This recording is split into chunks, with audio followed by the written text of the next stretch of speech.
evening. Welcome to the Glazov gang. Tonight, ladies and gentlemen, the man, the myth, the legend, Nick Adams. G'day, Jamie Glazov. Great to be back with you. And the crowd goes wild. Ladies and gentlemen, Nick Adams, an internationally renowned Australian speaker, lecturer, author, and media commentator. He is best known for his work in the field of American exceptionalism, and he is the author of the new book, The American Boomerang, How the World's Greatest Turnaround Nation Will Do It Again. Wow, so exciting to have you here, Nick. Great to be here with you again, Jamie. It's always a pleasure to be with a patriotic warrior and ambassador for liberty. Keep the compliments coming. I You like got that. it. Okay.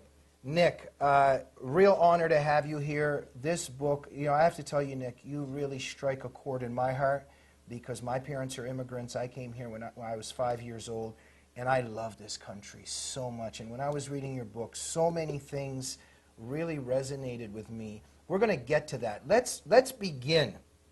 Why does an Australian care so much about America and what happens in America? It's a really simple equation, Jamie. If America's strong, then the world is strong. If America's weak, then the world is weak. So it's the great moral imperative of everyone, everywhere, no matter where they live, no matter where they were born, to ensure that America remains strong. Let's just imagine for a fleeting moment a world without America in the leadership position.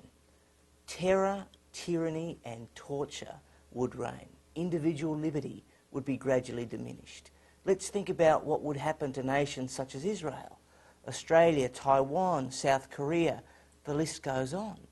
America is the one nation that is capable of being the guardian against chaos, the keeper of civilization. That's why we need to keep America strong. And you know what, Nick, growing up in Canada and facing a lot of the anti-Americanism there, you know, I always thought, you know, a lot of, I don't mean all Canadians, but there's quite a bit of anti-Americanism there, and they would always be complaining about America, this and that. And I always used to think, little do they know of what Ukraine experienced, for instance, with the Soviet Union, and what real imperialism is all about. And, you know, Canadians would have been speaking Russian or German by now if it wasn't for the United States. And I'd be speaking Japanese and we wouldn't be able to do this interview. Absolutely, Nick. But that's an important point that Okay. you raised there, Jamie, about anti-Americanism, because anti-Americanism really is central to the left. It's central to their ideology, because America represents a value system.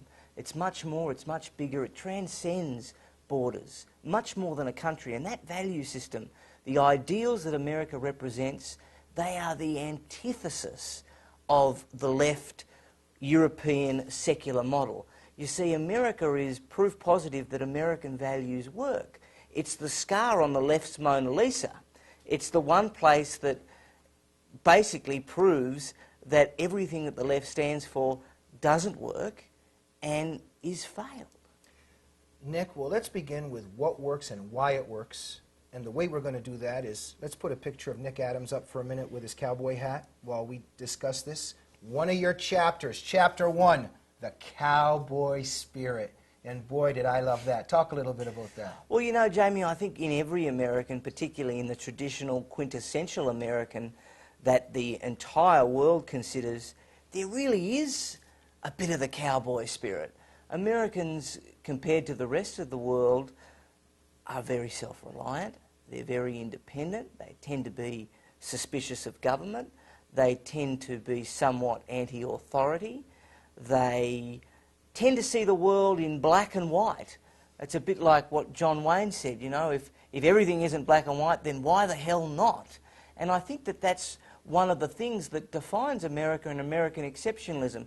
America divides the world into good and evil, whereas the rest of the world divides the world into strong versus weak, into all different kinds of things. So, you know, I think that clarity of thought, which we kind of associate with the cowboy, is something that Americans have managed to cling on to, and it is a very important tradition to the American psyche.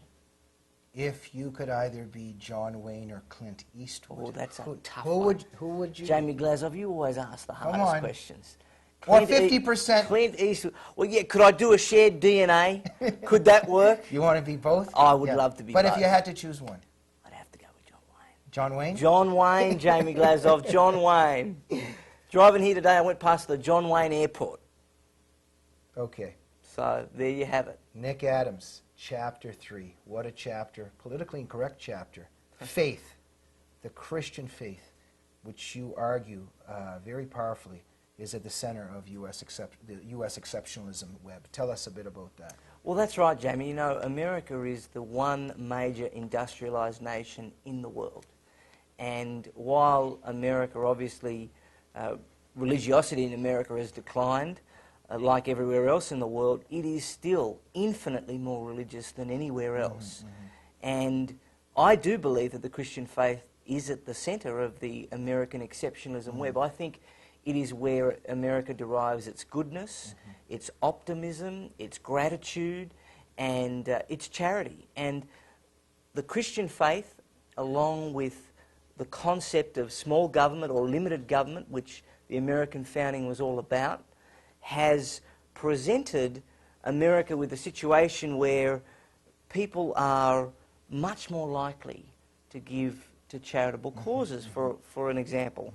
So there is a powerful moral case against big government. Yeah. And it doesn't surprise me, nor should it surprise any of your viewers, that America gives, on average, per capita, 3 times more to charity than Europeans. Very generous nation.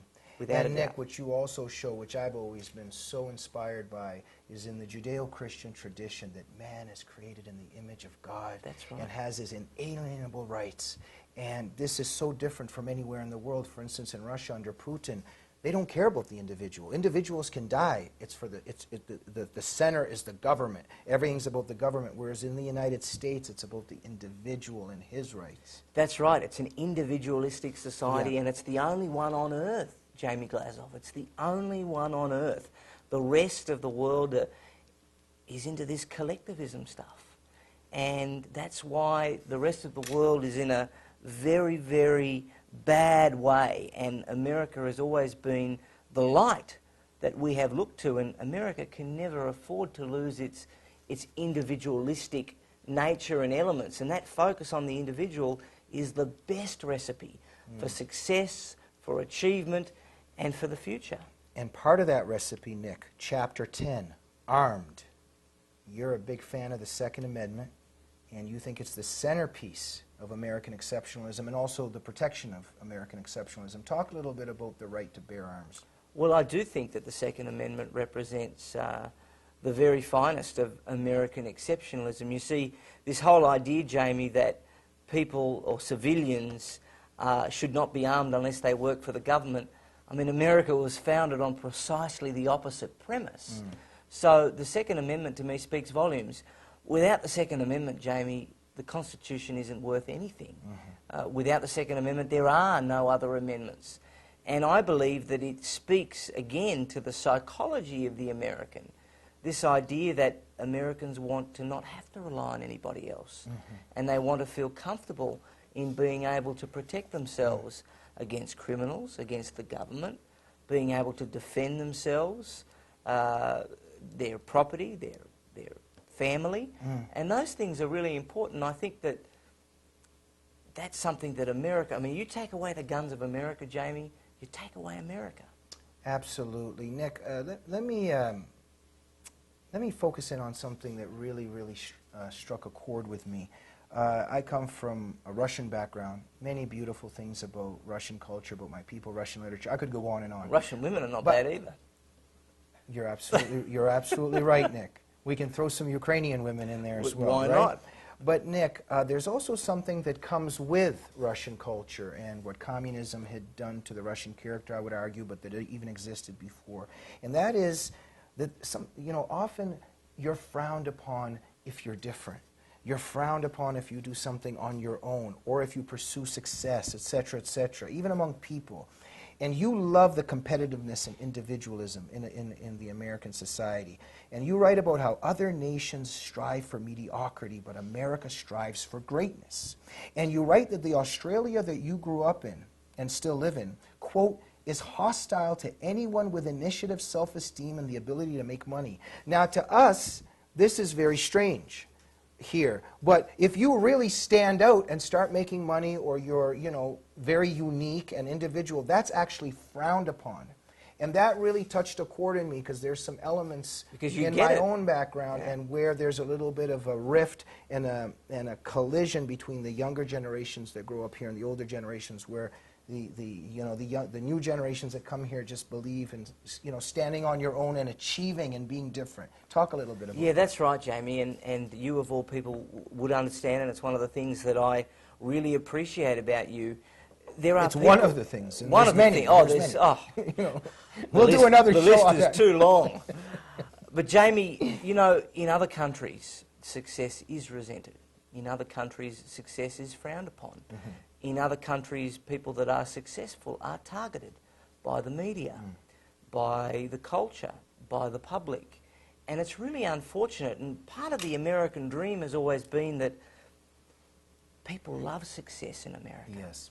People want to be successful. People want to learn from the best. I came to America because I wanted to be part of the best. But to be part of the best, I had to learn from the best. One of the things that always strikes me so much when I come to America, I love reading. Obviously, I'm an author and I write myself, but I love going into bookstores. And the self-help section in American bookstores is so mammoth. It's incredible. And it's because people in America are really aspirational. They want a better life. They want to do well. They want to be able to bequeath to their children things that they didn't have. And every generation wants to get better.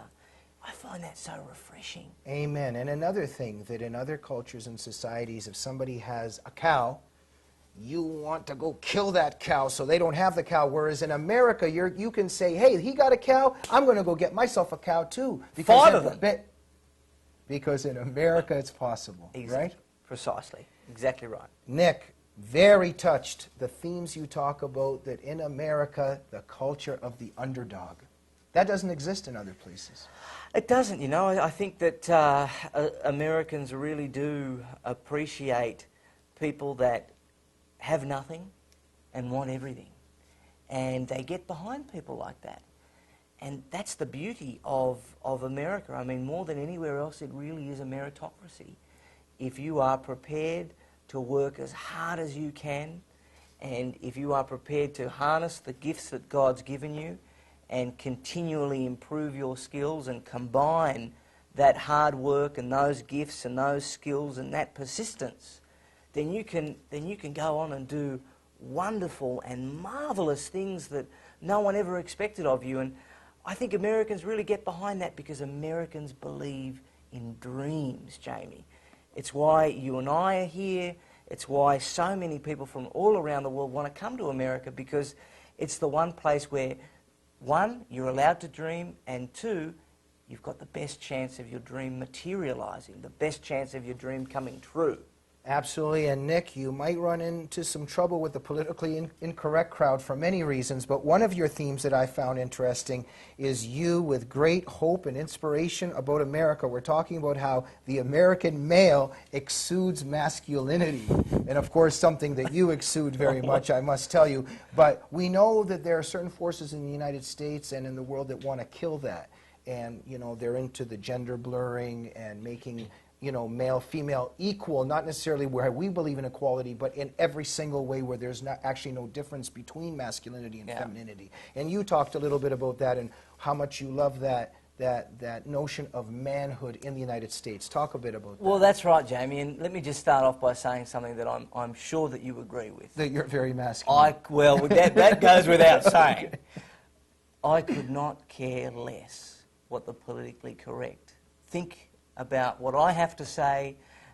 Really, I couldn't care less about what the politically correct think at all. Because, Jamie, political correctness is the greatest calamity of our time. And it is this giant black snake that the left and the elites use to whip us all into some kind of conformity. Absolutely, but before we move on, because we got to wrap it up, just talk a little bit on a serious note about the importance of there being this American masculinity and manhood, perhaps that is exemplified by the John Waynes and the Clint Eastwoods. Because in grad studies, for instance, where I was for many years, they just revile that and want to destroy it. Well, that's right. You know, pony-tailed students that have spent too much time in gender studies seminars really want to create a blurring of the gender roles. Yes, yeah. And, you know, all that's doing is creating aimless men and angry women. And I don't think that's good for anyone. I think that America needs masculinity. It needs it for its military presence. It needs it for its leadership role in the world. We want America to be the alpha male on the international stage. If it's not the alpha male, how can it do anything that it's doing? Nick, the American boomerang. And hey, look, let me just say this. I love America and all the things that you're talking about, but we know that many, many forces and individuals hate all of this success. They hate this precious experiment. And you know, and I was always wondering with anti-Americans that I listened to all my life, you know, they're putting down America, and I was always thinking, why don't you go to North Korea, go to Burundi, go to Saudi Arabia, see what life is like there. But they want to kill this precious experiment. And the left is succeeding because they dominate the culture now in academia, in our leadership, in the media, and they're suffocating this. And they're winning at this moment. But you're saying that America is going to come back and that there is going to be a boomerang if certain things happen. Talk a little bit about the boomerang and how it can happen. Well, I think Americans need to unite behind a consensus-inspiring agenda, Jamie. And if I was the person leading that agenda, this is what I would say America needs to do to boomerang. Stop the waste, pay back the debt, limit the government, axe political correctness, preserve Judeo-Christian values, end the culture of entitlement, cut taxes, keep the peace through unquestioned military advantage. If America does all of those things, then I believe it will forge a new generation of Americans capable of continuing the American dream for another 200 years. Thank you so much, Nick, but I don't think we can leave without saying what you said, that America must support Israel. America must support Israel, Jamie. If America abandons Israel, then America can expect to be abandoned. That's really the reality of it. And we started this show by you asking me why it matters to someone that doesn't come from America that America remains strong. And there is no greater reason than Israel. Because Israel really has a lot of its, you know, I think one of the reasons why Americans appreciate Israel so much is they see their exceptionalism mirrored in Israel. Absolutely. Here is this country in a sea of disaster, and it is a shining light. Nick Adams, who could have said that better than a titan and giant like yourself? Thank you for joining the Glazov gang. An honor, and keep up the good work. Jamie, always a pleasure. Thank you. Thank you so much. And ladies and gentlemen, if you want to be in the good graces of the Glazov gang, it's the American Boomerang by Nick Adams. Right away, get it and read it and equip yourself for the fight for freedom. We'll see you next week. Good night.